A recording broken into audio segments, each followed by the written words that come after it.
El nuevo proyecto del DC Universe o DCU de James Gunn ha sido un moderado éxito, pero siento que va a ser radicalmente diferente a cosas que ya hemos visto antes. Y pienso que con la predisposición de James Gunn de adaptar personajes poco convencionales, es hora de hacer adaptaciones de personajes que no hemos visto o que no hemos visto en la gran pantalla, y de paso hacer de esta nueva franquicia del DCU algo completamente diferente. Entonces se me ocurrió esta lista de héroes y villanos que el DC Universe podría adaptar. Entonces ya no veremos al Hombre de Acero, al Caballero de la Noche o a la Princesa de las Amazonas, porque estos de cierta manera ya sabemos que van a ser versiones de estos personajes. Y hay esperanza porque sabemos que James Gunn está a la cabeza y él ha demostrado que le gustan los personajes un poco más oscuros, en el caso de la más reciente película de Superman o en la serie de Peacemaker. Entonces estos son 11 fichajes que yo creo que le darían una onda completamente distinta al DCU. Comencemos. Número 11.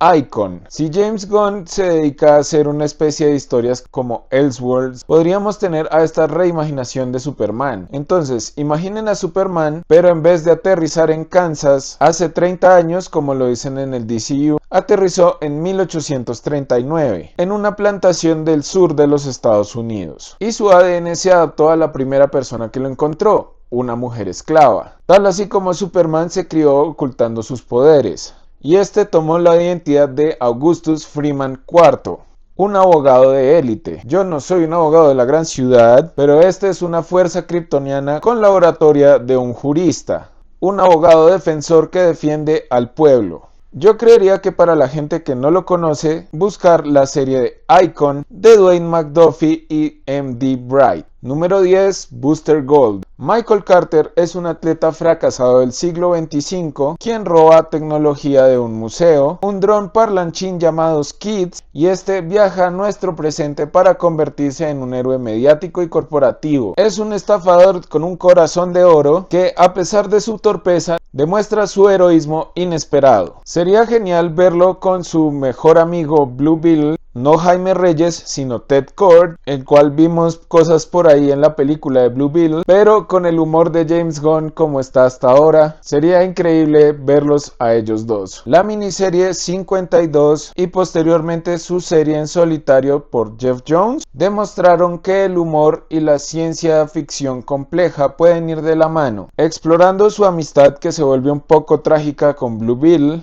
y su rol como protector secreto del tiempo. Número 9. Firestorm. Aquí estamos haciendo un poco de trampa porque ya vimos una adaptación de este personaje en la serie The Flash de CW. Pero de igual manera sería bien interesante ver cómo adaptan a este personaje a la gran pantalla. Para los que no sepan, es el estudiante Ronnie Raymond y el científico Martin Stein, quienes se fusionan en un solo cuerpo tras un accidente nuclear. Ronnie por su lado controla su cuerpo, mientras que Stein actúa como la conciencia, quien tiene toda la experiencia de un científico en su mente, quien guía a Ronnie para manipular la materia a su gusto. Cada fusión es un debate sobre la responsabilidad y el peligro del poder absoluto. Para entender su dinámica, les sugiero que se lean Firestorm, The Nuclear Man de 1978, donde se establece su origen un poco complejo, y esto es perfecto para un thriller sobre las armas vivientes.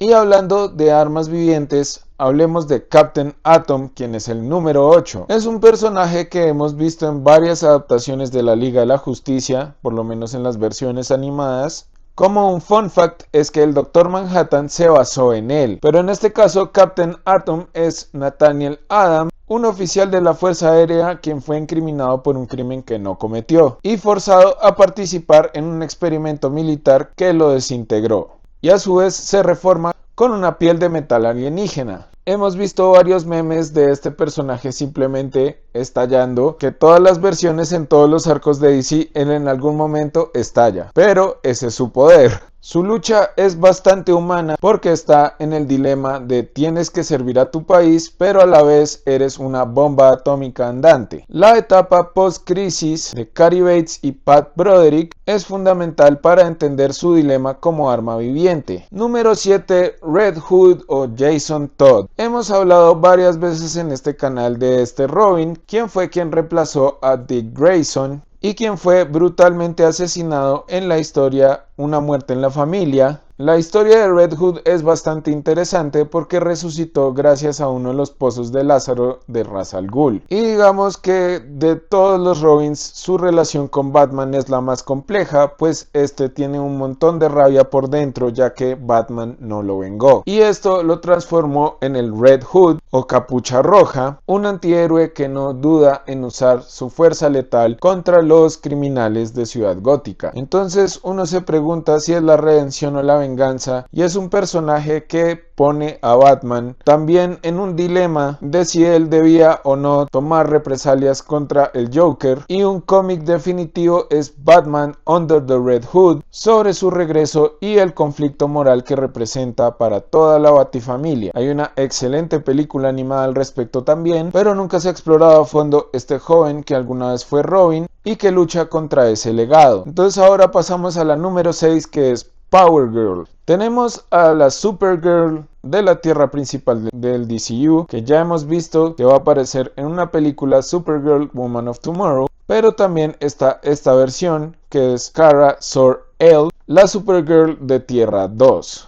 Y a diferencia de su contraparte, el cohete de esta Kara tardó 3 décadas en llegar, por lo cual ya llegó adulta a la Tierra. Y su personalidad, según lo que yo creo, es una personalidad muchísimo más directa y experimentada, curtida en fracasos y pérdidas. Power Girl es una líder nata y aparte de eso es la gerente de su propia empresa. Su historia explora la independencia y también explora el poder desde una perspectiva diferente, y para entender su caracterización tenemos la etapa de Jeff Jones y Amanda Conner, la cual me parece que es imprescindible para conocer este personaje. Aquí pasamos al reino de los detectives. Ya tenemos a un Batman detective con el Batman de Robert Pattinson, pero este no se queda atrás y es The Question, el número 5. ¿Qué pasaría si Batman fuera un conspiranoico? Esa es la respuesta que nos da Big Sage, un detective sin rostro obsesionado con las conspiraciones y la verdad a cualquier precio. De día es un agresivo periodista investigativo y de noche se pone su máscara, la cual le oculta completamente el rostro. Yo la primera vez que lo vi en la Liga de la Justicia Ilimitada pensaba que no tenía cara, y utiliza sus talentos investigativos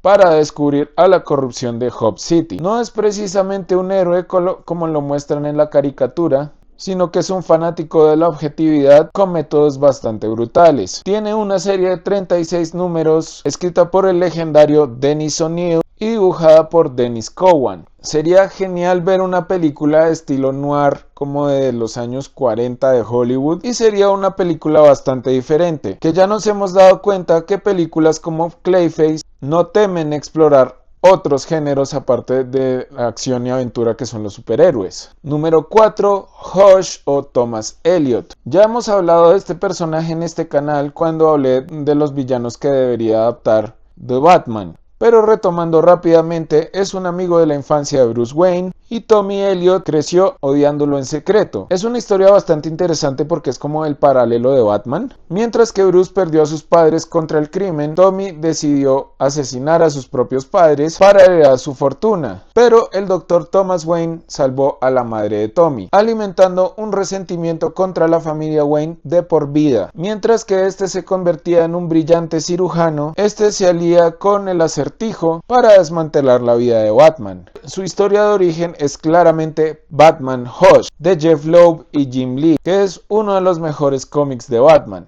Número 3, Tempest o Garth. Ya hemos tenido adaptación de Aquaman, la cual es bastante cool porque es de Jason Momoa, porque está básicamente basada en la serie de Aquaman de The New 52. Pero este miembro de la familia de Aquaman también tiene mucho que ofrecer, y este nació como príncipe atlante, pero fue exiliado por una superstición que tienen los atlantes porque este tiene los ojos morados. En realidad es una marca de su poder mágico, y este fue rescatado por el rey de Atlantis, Aquaman, y lo convirtió en su patiño y pupilo conocido como Aqualad, y con el tiempo tiempo este superó a su mentor, pues este tiene habilidades místicas, adoptando el nombre de Tempest. Este arco, que pasó de ser el protegido y patiño de Aquaman a ser un poderoso hechicero, como tantos que hemos visto, como Doctor Fate, está perfectamente narrado en la miniserie Tempest de Phil Jiménez. Explora su redención familiar y su poder sobre el agua y la magia. Número 2. El detective marciano J'onn J'onzz. Hemos visto adaptaciones de él. La primera que yo vi fue en la caricatura de la Liga de la Justicia, pero también lo hemos visto en adaptaciones, me atrevo a decir que en Supergirl, pero la primera vez que yo lo vi en live action fue en la serie de Smallville, y nos mostraron una versión de él en la versión de la Liga de la Justicia de Zack Snyder,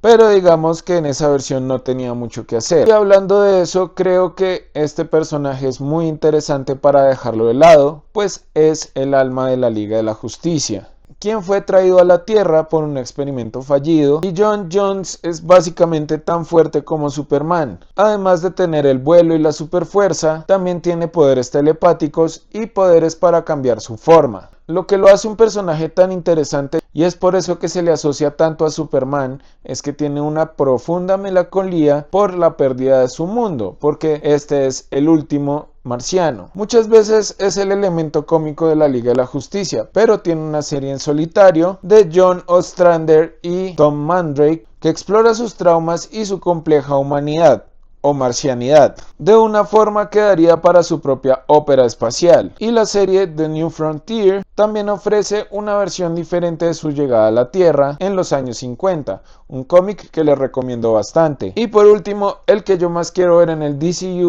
que lo hemos visto en diferentes versiones, pero nunca en esta versión, y es Nightwing, Dick Grayson, quien es mi número 1 para adaptar en este nuevo DCU. Dick Grayson es el original, bueno, o como lo conocemos aquí en Latinoamérica, Ricardo Tapia, quien es el primer Robin que creció y se graduó. Harto de vivir bajo la sombra del murciélago, Dick Grayson dejó de ser el Chico Maravilla para convertirse en Nightwing, quien es un personaje bastante carismático y se dedicó a proteger su propia ciudad, que se llama Bloodhaven. Tiene el entrenamiento de Batman, y aparte de su agilidad como acróbata de circo, también es un líder nato, pues Nightwing es un líder de los Jóvenes Titanes. En otras ocasiones lo hemos visto intercambiando historias con Batman, pero su historia puede ser del legado, de la independencia y una búsqueda de la identidad, más allá de su mentor, porque hemos visto que también recibe consejos de, por ejemplo, Superman. Nightwing yo creo que tiene de los cómics más interesantes. La última serie que yo me acuerdo es la de Tom Taylor, pero también está la etapa de Chuck Dixon y Scott McDaniel, y esta explora cómo él se vuelve un héroe hecho y derecho, pero definitivamente es un personaje bastante cool que vale la pena leer. No es el mejor Robin, para mí el mejor Robin sigue siendo Tim Drake, pero bueno, ahí lo tienen. 11 fichajes que juntos dibujan un DCU más ancho, más variado y sobre todo brutal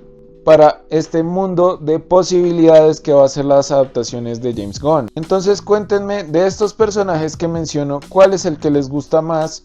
¿Qué otros personajes se podrían adaptar? El debate empieza abajo en los comentarios y respondo lo que quieran. Pero bueno, conciudadanos, hasta aquí fue el video de hoy. Yo soy Antonio for President. No se les olvide también que aquí les dejo un video que sé que les va a gustar. Y nos vemos en la siguiente. Bye.